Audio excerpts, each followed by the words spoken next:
Hi, I'm Emily, and I'm going to be completing an assessment of the abdomen for the third lab activities. First, you want to start out with introducing yourself and identifying the patient, then doing hand hygiene as well as providing privacy for the patient. I just want to say before we start that typically you would be performing this exam with the patient laying on an examination table and you standing at the right side of the patient. I don't have an examination table available, so we're just going to be completing this with the patient lying flat on the floor. But you should still be able to visualize everything.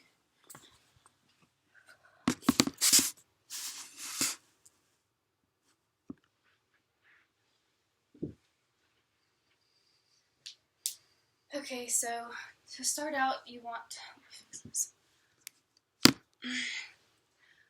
to have the patient's clothes or gown pulled up just below the nipple, and then they can wear their pants, but just have it below the abdomen here. So for an abdominal assessment, you want to start out with inspection and then go secondly to auscultation, because percussion and palpation can alter the abdominal sounds that you hear when you auscultate, so you don't want to be hearing something that you caused. So first, starting out with inspection, you want to look at the skin. So you're looking at the color of the skin. You want to see if there's any rashes, lesions, ecchymosis, Cohen sign, which is bruising around the umbilicus there, any stretch marks or anything like that on the abdomen, scars, and then you also want to look at the distribution of hair on the stomach as well as the venous network, which I can't really visualize right now. So after that, you want to look at the contour shape of the stomach. It could be rounded, flat, concave. You also want to make sure that the stomach is symmetrical. See if you can see any muscle movement. Look at the umbilicus for any bulges or inflammation, which can a lot of times show that there's some type of hernia present. And then you also want to look for movements. This isn't always visual. You can't always visualize this in someone that's larger. Sometimes it's easier to see in people that are thinner. So you want to look for peristalsis and pulsations as well. So after that, you're going to auscultate. It's your second step. So you first want to start out with just listening for general bowel sounds in all four quadrants. So for our purposes, this will be right upper quadrant, right lower, left upper quadrant, and left lower quadrant. So listening for any clicks or gurgles in all four of those quadrants, just typical bowel sounds.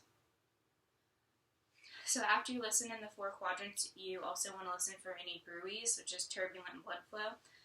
Typically in someone who has hypertension, you could hear those above or listening over the aorta, the iliac arteries, and then the femoral arteries.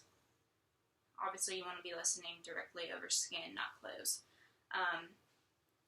And then also in the epigastrium, in both the right and left upper quadrants for someone who has hypertension. And then you can also listen over the liver in the right upper quadrant and the spleen in the left upper quadrant for any friction rubs. So the next step that you want to do is percussion.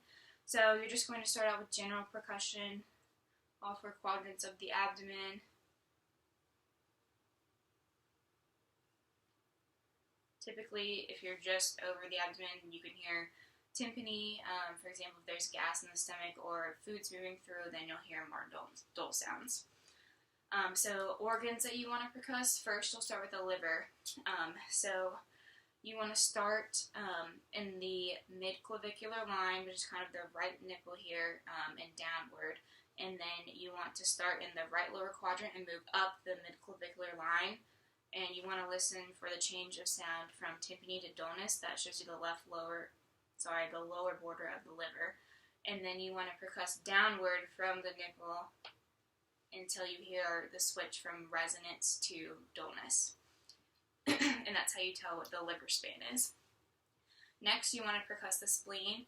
So you kind of want to go, and you can move to the left side for this, from the left lateral side of the abdomen down to the anterior axillary line, which is kind of under the armpit there. And you can do the same thing and have the patient breathe in too to kind of push the spleen outward. Lastly, you want to do flank percussion, and this a lot of times will tell you if the patient has ascites. So you're kind of going to go from the umbilicus in outward motion and percuss. And with this, you're looking for that same shift from tympany to dullness. And if you do hear that change, that typically shows that the person has fluid in their abdomen or ascites. So lastly, you want to do palpation. So first you just want to start out with light palpation, which is about 1 to 2 centimeters deep. Do all 4 quadrants there, and you're looking for any tenderness, masses, superficial masses there. And then you want to move on to deep palpation, which is a few centimeters deeper than the light palpation. And with that, again, you're looking for any deeper masses in the abdomen, any tenderness, rebound tenderness, as well as any guarding.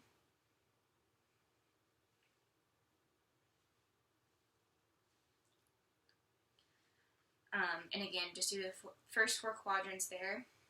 And then you can move on to the organ location. So you want to start with looking at the liver. So like we said earlier, that's in the right upper quadrant here. So deep palpation, you can use both hands and kind of push under the right costovertebral angle here for the liver edge. And if in someone who's larger, you can use the hooking technique and kind of just pull your fingers up underneath that last rib there to feel for it. Moving on to the spleen. So from the right side, you want to take your left hand and go under the back here to kind of push the spleen up towards the anterior side of the stomach, and then use your right hand to palpate. And while you're there, you can also palpate for the left kidney.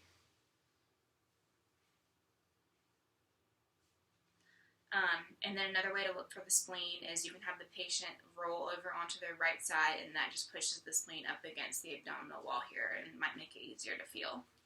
And then moving on to the right kidney, similar tactic as feeling for the liver, but the kidneys are more posterior than the liver is. And again, you won't always feel the kidneys or the spleen in someone who doesn't have an enlarged spleen or kidney. And then I also am going to feel for the bladder. You typically won't feel that unless someone has a large amount of urine in it, say over 400 cc's. And then you can feel the aortic pulsation by placing both hands kind of in the midline here. So I think that's everything for palpation. So next I'm going to go over a few tests that you can do to test for different things. So we'll start out with the Murphy sign, which tests for inflammation of the gallbladder. So you want to go in the right upper quadrant, mid-clavicular line here. You're going to have the patient exhale all the way as you deeply palpate, and then inhale deeply. And if the patient feels pain when they're deeply inhaling, that means that the gallbladder is inflamed and is kind of rubbing against your hand there. So that's abnormal and can indicate cholecystitis. The next 3 tests that we're going to do test for inflammation of the appendix or appendicitis. So first you want to look for rebound tenderness at McBurney's point, which is in the right lower quadrant. So again, you're just going to palpate deeply in this quadrant. And then for rebound tenderness, you want to withdraw quickly, and if the patient feels pain on that rebound, that's abnormal and can indicate appendicitis. So after that, you're going to do the iliopsoas muscle test.